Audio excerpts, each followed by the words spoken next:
Tama ba? At ang babaeng nito ay nakapakinig ng pangangaral ni Pablo. At sa kanyang sa pangangaral na Apostol Pablo, ni Pablo, siya ay nakapakinig. Siya ay negosyante po yun ha. Maraming ginagawa yun. Hindi dahilan sa kanya, para hindi siya makapakinig. Tingnan siya po ay sumasamba sa Diyos.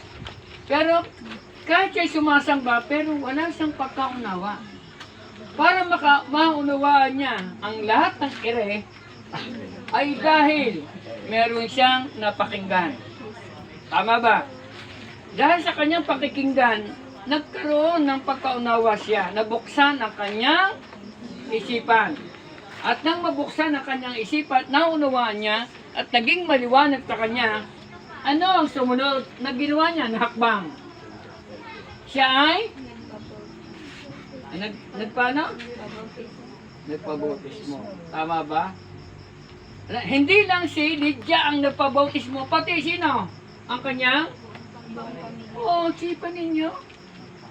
Katulad ni Ate Lita, nabuksan ang isipan ninyo, si Andre, si Almira, nabuksan ang isipan nyo, hindi lang si Ate Lita magpapabautismo, kundi ang buong pamilya.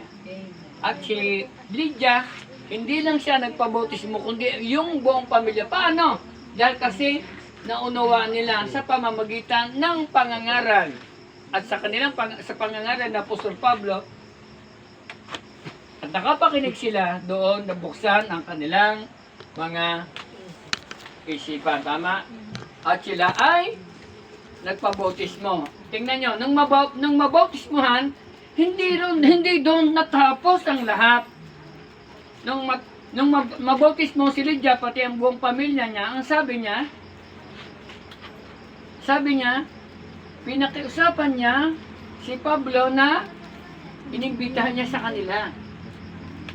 Tama ba? Marahil siya'y nananabik na makapakinig ng salita ng Diyos na napakinggan nila kay Apostol Pablo. Niyakag nila. Sabi niya, kung ako po'y karapat dapat, puntahan po ninyo ako sa bahay. At hindi napahindihan ni Pablo. Bakit?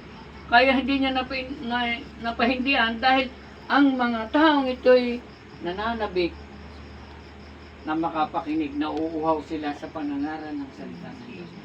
Ganyan po yung mga anak ng Diyos na nakakaunawa at sumusunod sa tubig ng bautismo. Hindi tayo tumitigil ng paghahanap na tutulong at magpapalago ng ating pananampalataya.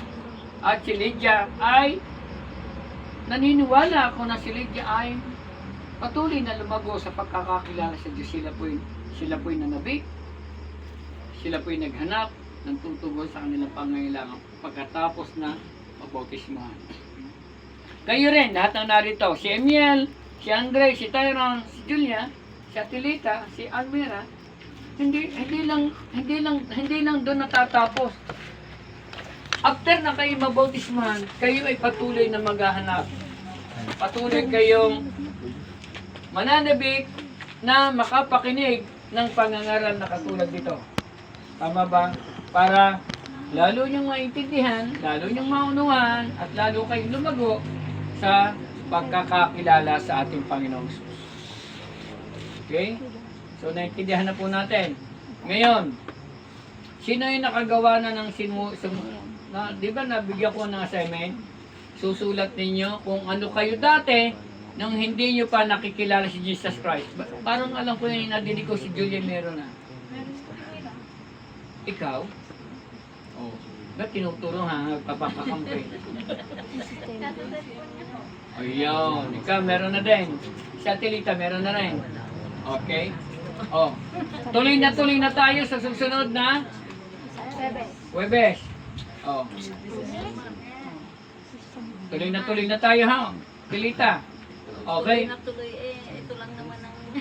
Oh. Oh, tuloy na tayo. Sabagot kayo. Joke lang. Di ba?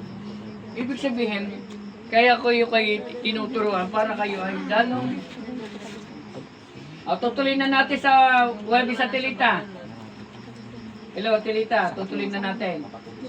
Oh, wala na magbabawal. Huwag ka na magchat-chat ha. Oh, tutuloy natin sa Webes. Yung pinagagawa ko sa inyo, gagawa kayo ng patotoo.